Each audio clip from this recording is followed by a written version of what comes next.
मधु आपकी इस हिंदी कक्षा में बच्चों आप सभी का स्वागत है। तो आज हम पढ़ने जा रहे हैं 9वीं कक्षा की प्रियतम कविता, जिसके कवि है सूर्यकांत त्रिपाठी निराला, जिसकी पढ़ाई हम आगे कर चुके हैं। तो इसकी कहानी क्या है, थोड़ा बहुत हम जानकारी हासिल करते हैं, फिर आगे बढ़ते हैं। तो इसकी कविता के पात्र है एक किसान, नारद जी और भगवान विष्णु। भगवान विष्णु क्या कहते हैं कि एक बार कहते हैं नारद जी से कि नारद जी पूछते हैं भगवान विष्णु को कि आपका सबसे प्रिय भक्त कौन है। मेरा प्रिय भक्त है एक किसान। कैसे किसान? किसान एक मामूली किसान आपका प्रिय भक्त हो सकता है? हाँ, तो मैं उसकी परीक्षा लेना चाहता हूँ। तब वो बोलते हैं कि ठीक है। जब जाके देखते हैं परीक्षा के दौरान वह बस 3 बार भगवान का नाम लेता है, प्रातःकाल, सायंकाल और दोपहर को। 3 बार, बस 3 बार में वो आपका भक्त हो गया? हाँ जी। किस तरह से? तब भगवान को वो नारद जी को कैसे समझाएं? उनके मन में एक ख्याल आता है कि इनको एक परीक्षा के दौरान हम समझाते हैं। नारद जी को वो कहते हैं विष्णु जी कि आप एक तेल का पात्र लेके जाओ और प्रदक्षिणा कराओ पूरे विश्व की। प्रदक्षिणा के दौरान आप एक काम करोगे कि तेल का पात्र जब हाथ में लेके जाओगे, वह तेल का पात्र से एक बूंद भी तेल ना गिरने पाए। तब वो आगे बढ़ते हैं। योगीराज जल्द ही विश्व पर्यटन करके लौटे वैकुंठ को। तेल एक बूंद भी उस पात्र से गिरे नहीं। उल्लास मन में भरा था, यह सोचकर तेल का रहस्य एक अवगत होगा नया। नारद को देखकर विष्णु भगवान ने बैठाया, स्नेह से कहा, बतलाओ पात्र लेकर जाते समय कितनी बार नाम इष्ट का लिया? एक बार भी नहीं। शंकित हृदय से कहा नारद ने विष्णु से, काम तुम्हारा ही था, ध्यान उसी से लगा, नाम फिर क्या लेता? और विष्णु ने कहा, नारद उस किसान का भी काम मेरा दिया हुआ है। उत्तरदायित्व कई लदे हैं एक साथ, सबको निभाता और काम करता हुआ नाम भी वह लेता है, इसी से है प्रियतम। नारद लज्जित हुए, कहा, यह सत्य है। किस तरह से यह सत्य है हम आगे जानते हैं, पर उससे पहले बच्चों हम कुछ कठिन शब्दों के बारे में चर्चा करते हैं। तो कठिन शब्द योगीराज। योगीराज कहाँ चल दिए? विष्णु लोक को पहुंचे। ये योगीराज का अर्थ है तपस्वी, जो दिन रात तपस्या करते हैं। विश्व पर्यटन, विश्व मतलब पूरी पृथ्वी की यात्रा। पर्यटन का अर्थ है यात्रा। वैकुंठ, वो कहाँ पहुंचे? वैकुंठ को पहुंचे। वैकुंठ मतलब स्वर्ग। अवगत कराना, अवगत मतलब उनको मालूम कराया।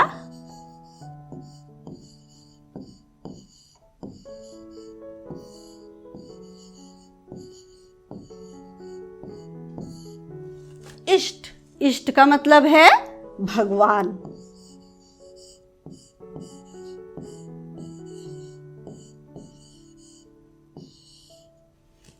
अब उनके मन में यह शंका आई। शंका मतलब संदेह आया।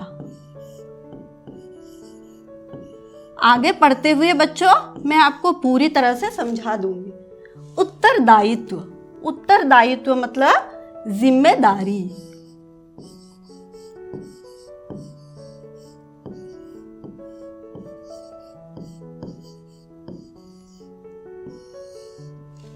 निभाता, पूरे किसान उत्तरदायित्व को निभाता था। निभाता मतलब पूरा करता।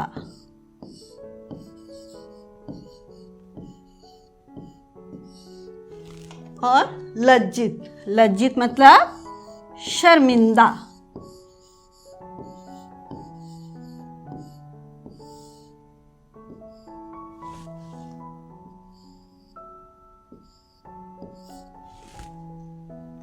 अब आगे हम लोग देखते हैं बच्चों, भावार्थ हम देखते हैं। जल्द ही नारद जी पहुंचे भ्रमण कर। कहाँ पहुंचे? वह पहुंचे स्वर्ग को लौट आए। वो गए हुए थे, कहाँ गए हुए थे कि किसान की परीक्षा लेने गए हुए थे। उसके बाद वह गए तेल का पात्र लेकर पूरे विश्व का भ्रमण कर। पूरे विश्व का भ्रमण कर वो कहाँ लौटे? स्वर्ग को लौट आए। उनके मन में इस बात की खुशी थी कि एक बूंद भी तेल गिराया नहीं। उनका मन बस एक ही था कि मैं हूँ ही प्रियतम भगवान जी का। किसका? विष्णु जी का प्रियतम हूँ मैं, क्योंकि मैंने उनका काम कर दिया। इसमें कोई रहस्य मालूम होता है। इसके बाद भगवान विष्णु ने नारद जी से स्नेह से कहा कि पात्र लेकर जाते समय आपने कितनी बार भगवान का नाम लिया? मतलब कितने बार इष्ट का नाम लिया? एक बार भी नहीं। उनके मन में शंका आई कि मैं जब तेल का पात्र लेके गया तो एक बार भी भगवान का नाम तो बस नहीं लिया। लेकिन उनके मन में था कि मैंने ये भगवान का काम ही था और उनका काम कर दिया। पर नारद जी तब शर्माए, बोले कि मैंने तो एक बार भी भगवान का नाम नहीं लिया, काम तो कर दिया पर भगवान का नाम नहीं लिया। इसीलिए उनको क्या लगा? शर्माए वो। उनको शर्म आई कि काम आपका ही था, मेरा सारा ध्यान उसी में लगा रहा कि कहा कि एक बूंद तेल भी गिर न जाए। इसीलिए मेरे मन में था कि तेल का एक भी बूंद ना गिरे और भगवान किस तरह से मुझे अपना प्रियतम बना ले। तो ऐसे में भगवान का नाम कैसे निकल सकता था? उनके मन में था कि तेल के पात्र से तेल ना गिरे, तेल ना गिरे, तेल ना गिरे। इस तरह से वो विश्व भ्रमण कर लौट आए। पर जब नारद जी को विष्णु ने पूछा तब उनको बहुत शर्म आई। नाम कैसे निकल सकता था? भगवान विष्णु कहते हैं कि उस किसान का भी काम मेरा ही दिया हुआ है। जब उनको पता चला कि तेल का पात्र भगवान ने दिया करके उनको बोला, उसी तरह से किसान का भी काम भगवान का दिया हुआ है, तब उनको समझ में आया कि भगवान ने मामूली किसान को भी उनको ही काम दिया हुआ है और नारद जी को भी उसी का काम दिया हुआ था। किसका काम? भगवान विष्णु जी का काम। इस तरह से किसान के साथ कई उत्तरदायित्व लदे हैं और उन्होंने ये भी समझाया कि किसान को बहुत सारे उत्तरदायित्व निभाते हुए वह मेरा नाम भी लेता है और कर्म भी करता है।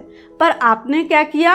आपने बस अपना कर्म ही किया, कर्म के साथ साथ भगवान का नाम लेना भूल गए।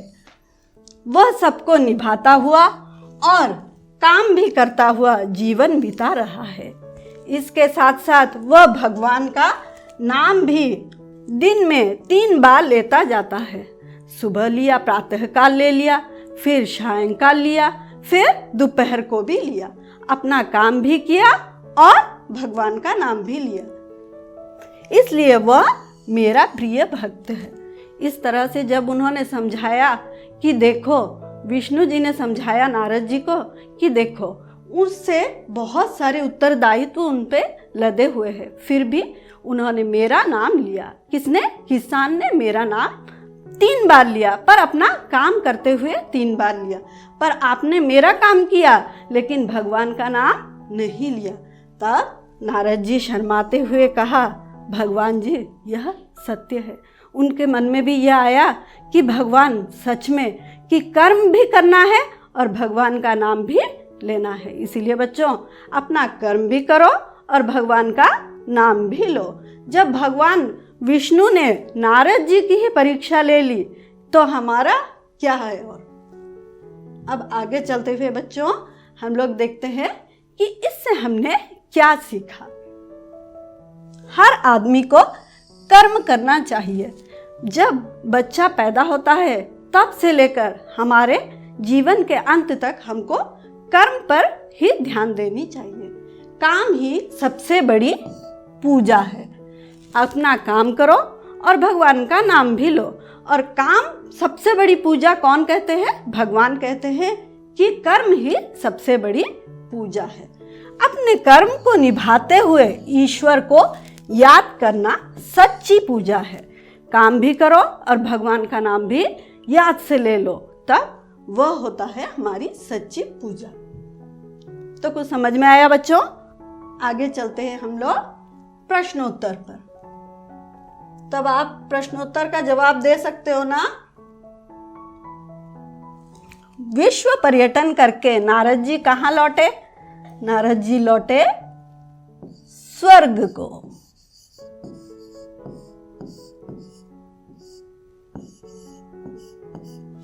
आप पूरे वाक्य में लिखोगे, मैंने सिर्फ स्वर्ग लिखा है और याद से यह अपने कॉपी में लिख लेना। योगीराज कौन है? योगीराज कौन है? मैंने क्या कहा? योगीराज कौन है? जो तपस्या करता है। तो यहाँ पे योगीराज कौन है? नारद जी।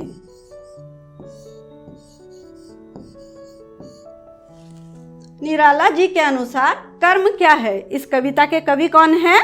निराला जी। उनके अनुसार कर्म क्या है? कर्म ही ईश्वर है।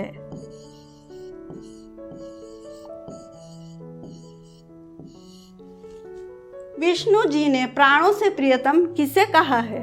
आखिर में अंत में विष्णु जी ने किसे अपने प्राणों से प्रियतम कहा? हाँ बच्चों, एक मामूली सा किसान को अपना प्रियतम कहा। कुछ समझ में आया? आगे चलते हैं हम लोग भाषा ज्ञान पर। देखो बच्चों, निम्न वाक्यों का काल निर्णय कीजिए। काल मतलब आप समझते हो? अभी जो हमारी ये कक्षा चल रही है, ये किस काल में है बताइए? अभी हम ये पढ़ाई कर रहे हैं, यह है वर्तमान काल। तो काल है, 3 प्रकार के काल है। एक तो वर्तमान काल, भूतकाल और भविष्यत काल। वर्तमान काल मतलब अभी आप पढ़ रहे हो 9वीं कक्षा में, यह है आपका वर्तमान काल। आगे अब जाओगे 10वीं कक्षा को, वो हो गया भविष्यत। आप भविष्य में जाओगे। और इससे पहले कौन सी कक्षा में पढ़ रहे थे? जी हाँ बच्चों, आप पढ़ रहे थे 8वीं कक्षा में। 8वीं कक्षा में आप पढ़ के आ चुके हैं, 9वीं कक्षा को पहुंच चुके हैं, वो है आपका भूतकाल। तब मैं ये वाक्य पढ़ती हूँ, आप बताओ। किसान शाम को घर लौटा। घर लौटा, ये है कौन से काल में? भूतकाल। वो लौट चुका है। कुत्ता भौंक रहा है। अभी जैसे पढ़ाई हो रही है वैसे ही कुत्ता भौंक रहा है। यह है वर्तमान काल, जो कि अभी चल रहा है।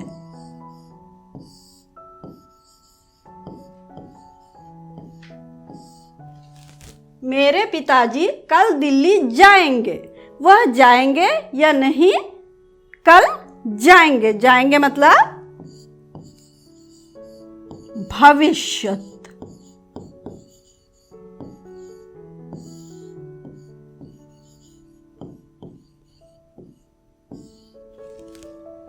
यहाँ का दृश्य दर्शक को आकृष्ट करता है। यह दृश्य जो आप देख रहे हो, यह आपको जैसा आकर्षित करता है मतलब अभी हो रहा है। इसका है वर्तमान काल।